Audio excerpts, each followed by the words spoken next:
Good morning వెస్టేజియన్స్. నా పేరు జాహిదా. నేను మంగళగిరి నుంచి మాట్లాడుతున్నానండి. నేను వెస్టేజ్లోకి వచ్చి ఇది సెకండ్ మంత్ అండి. అయితే నా నర్సరాపేట 8వ తారీఖు నర్సరాపేట మీటింగ్కి రావడం వల్ల ప్లస్ మళ్ళీ 9వ తారీఖు గవర్నమెంట్లో మీటింగ్కి రావడం వల్ల ఆ మీటింగ్స్లో సార్ చెప్పిన విషయాలు నేను వినడం వల్ల సార్ విషయాలు మొత్తం కూడా నేను మైండ్లోకి తీసుకున్నానండి. నా మైండ్ సెట్ అనేది ఆ మీటింగ్లో మార్చుకున్నాను. అయితే ఏంటంటే మన వెస్టేజ్లో మన పేదరికాన్ని తొలగించాలని చెప్పేసి సారు చెప్పారండి. అలానే ఏంటంటే నేను 9 సంవత్సరాలు టీచర్గా నేను చేశానండి. అయితే ఆ 9 సంవత్సరాల్లో కూడా నేను 10,000, 6,000, 8,000 అంతే తీసుకున్నానులే, కానీ దానికన్నా ఎక్కువ ఒక 2,000 కూడా నేను తీసుకోలేకపోయానండి.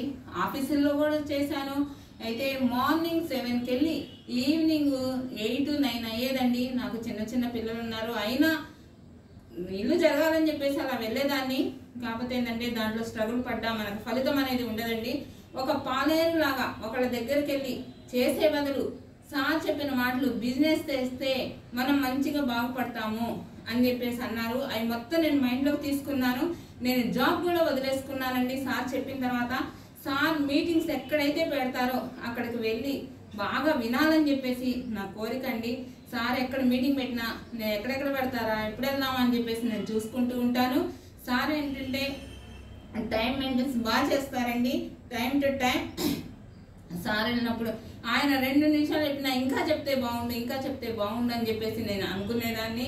ఇంకా వినాలని చెప్పేసి సార్ ఇంకేం చెప్తారా, ఏ మ్యాటర్ చెప్తారా, ఏ విషయం చెప్తారా అని చెప్పేసి బాగా నేర్చుకొని మేము కూడా బాగా పైకి ఎదగాలని చెప్పేసి ప్రతి ఒక్కళ్ళు సార్ ఏంటంటే ప్రతి ఒక్కళ్ళు కూడా మనం చెప్పుకుంటూ వెళ్ళాలండి. ఏదైనా కానీ ఒక బిజినెస్ చేయాలంటే చెప్పుకుంటూ వెళ్ళాలి. కాకపోతే ఏంటంటే వాళ్ళ మీద వాళ్ళు జాయిన్ అవ్వలేదని చెప్పేసి మనం ఎలాంటి కోపం కానివ్వండి అలాంటి మనం ఏమీ తెచ్చుకోకూడదు.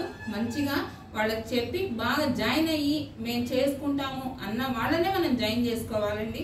సార్ అవి మంచి మాటలు చెప్పేవాళ్ళండి. కాబట్టి నా అప్లై నేను నుజ్జహా మేడం అండి. నా పైన అప్లై వచ్చేసి గౌరీ మేడం గారు, మా టాప్ అప్లై వచ్చేసి ఏమో కత్తిబాబు సార్ గారండి. ఇలాంటి మంచి లీడర్ నాకు దొరకడం చాలా అదృష్టం అండి.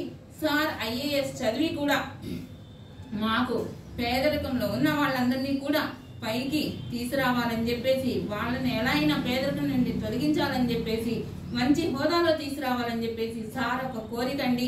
ఇలాంటి వాళ్ళు ఎవ్వరు ఉండరండి. 100%లో ఎవరో ఒకళ్ళు ఇద్దరు తప్ప ఎవ్వరు ఉండరండి. ఇలా చేస్తే చాలా మంది పేదరికంలో ఉన్న వాళ్ళందరూ కూడా పైకి ఎదుగుతారని చెప్పేసి నా కోరిక అండి. నా డ్రీమ్ ఏంటంటే ఈ సంవత్సరంలో 1 lakh కొట్టాలని చెప్పేసి నా గోల్ అండి. నేను కొట్టి నా పిల్లల్ని మంచి భవిష్యత్తులో మంచిగా చదివించుకోవాలని చెప్పేసి మంచి ఇల్లు కట్టుకోవాలని, కారు తీసుకోవాలని చెప్పేసి నా గోల్ అండి. ఈ అవకాశం ఇచ్చినందుకు మాకు ఇంత మంచి సార్ దొరికినందుకు నమస్తే అండి. Good morning. Thank you sir.